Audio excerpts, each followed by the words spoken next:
मुकेश राज राज राज कहाँ घर बा तोहार हो? माटोल धरती पयले एगो चान बन के हमर जान। धरती पयले एगो चान बन के हमर जान।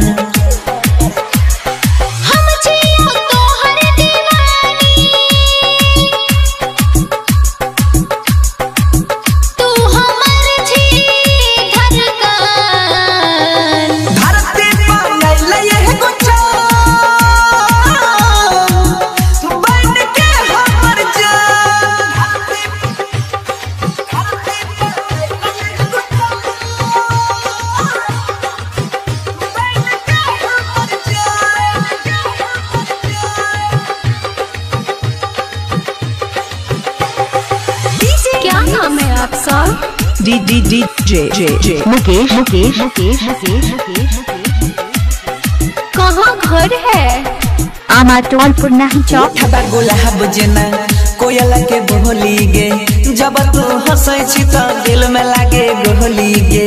जितना करे छी हमर बड़ाई रे तोरे संग जीवो तोरे संग मर जाई रे। पागल बनाबै छी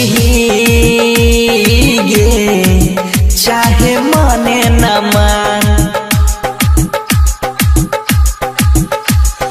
हम छी तोहर दीवानी तू हमर छी धड़कन। धरती पायले एगो चान बन के हमर जान।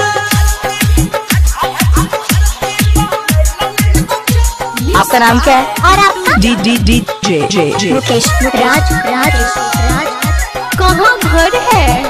माटोल मोबाइल नंबर 9021676653।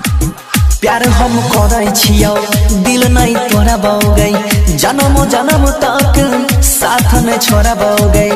सजना माने छियो सजनी बनाई लेना मंगिया भर के अपना घर में बसाई लेना।